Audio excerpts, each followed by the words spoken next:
ओम श्री गणेशाय नमः। ओम श्री गणेशाय नमः।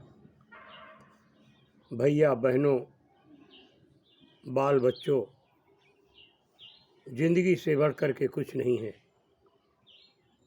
जिंदगी सुरक्षा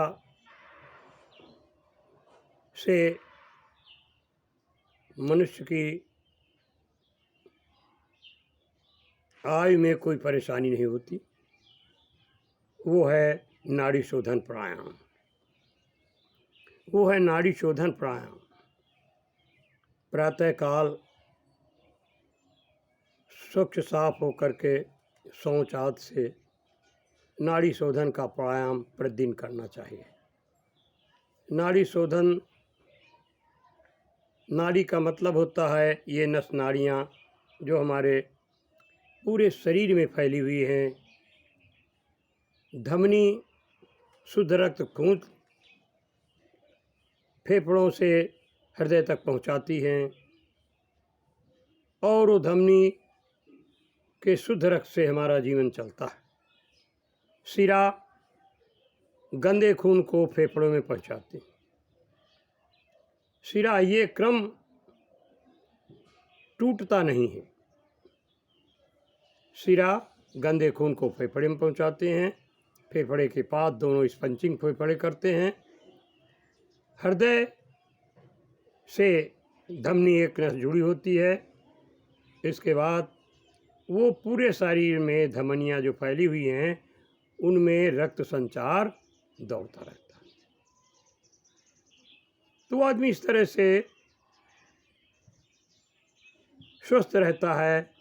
नाड़ी शोधन प्राणायाम,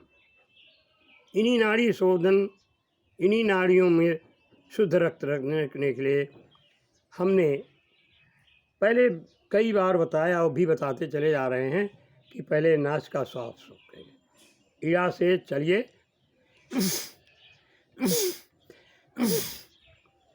पिंगला से चलिए,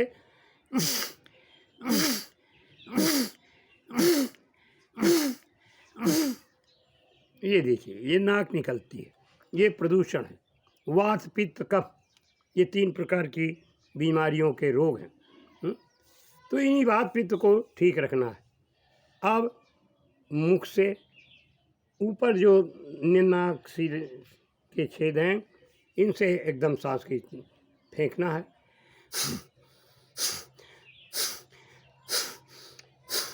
अब हमारी नस नाड़ियाँ साफ हो गई। अब इन नस नाड़ियों के साफ करने का एक तरीका है कि नाड़ी प्राणायाम किया जाए।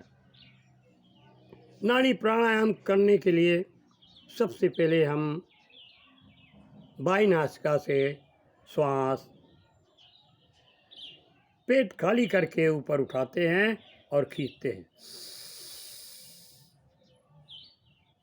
रोके हैं, छोड़ दिया, रोके हैं, छोड़ दिया। ये क्रम 5 बार करना चाहिए। इसी तरह से हम इड़ा से कर लिया, पिंगला से नाड़ी शोधन का प्राणायाम कर रहे हैं।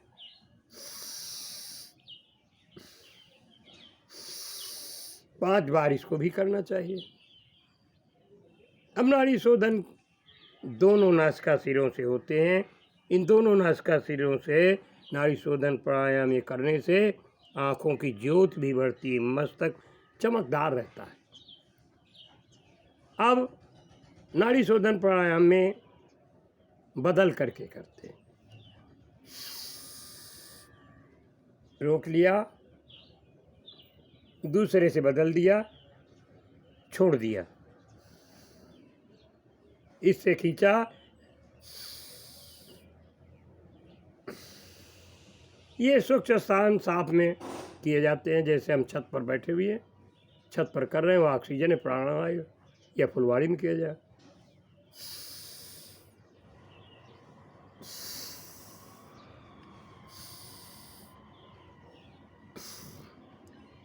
अब इससे खींचते, उससे छोड़ते। ये अनुलोम विलोम नाड़ी शोधन प्राणायाम हो गया।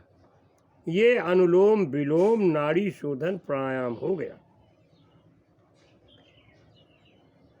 तो बंधुओं, ये नाड़ी शोधन प्राणायाम से सारे आंतरिक अंग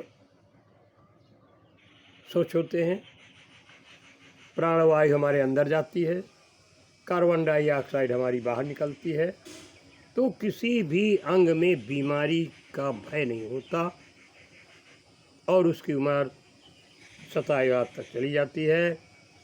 औषधि अस्पतालों की देखने की कोई ज़रूरत नहीं है, औषधि अस्पतालों की देखने की कोई ज़रूरत नहीं है। तीनों चीज़ तो बीमारी के घर हैं, वात पित्त कफ।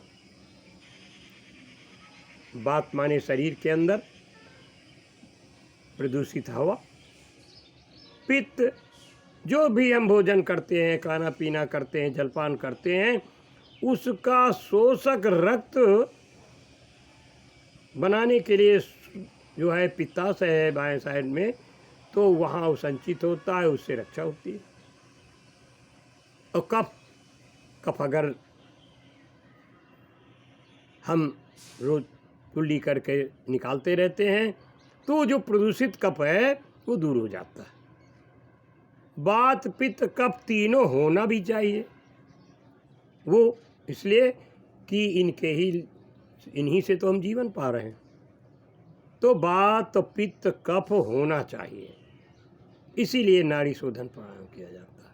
इसीलिए नाड़ी शोधन कि हमारे तीनों शुद्ध रहें और प्रदूषित न होने पाएँ। अगर प्रदूषित होते हैं तो हम अपना इनकी ये क्रिया करके निकाल के बाहर करें। बंधुओं, याद रखो, बहन बेटियों, माताओं, बुजुर्गों, बूढ़ों, ये नासिका स्वर ईश्वर ने दिया है इसीलिए जीने के लिए, जीवन जिंदगी के लिए। अगर ये बंद हो जाए, ये स्वर बंद हो जाए तो प्राण पखेरु हो गए। इसलिए करिए, अभ्यास करिए। आज इतनी बड़ी उम्र में हम इन्हीं से लाभ पा रहे हैं और लाभ पाते रहेंगे। लोग पूछ लेते हैं, बाबा तुम्हारी तो उम्र बहुत हो गई, अभी कितना जीना चाहते हो? तो मैं कह देता हूँ कि अरे भीष्म पितामह 200 वर्ष जिए हैं, तो क्या मैं उससे आगे नहीं जा सकता क्या? अवश्य जाऊँगा। आइए, करिए और सबको सचेत करिए। जहाँ बैठिए उठिए, सबसे ये चीज़ें बताइए। ओम इति।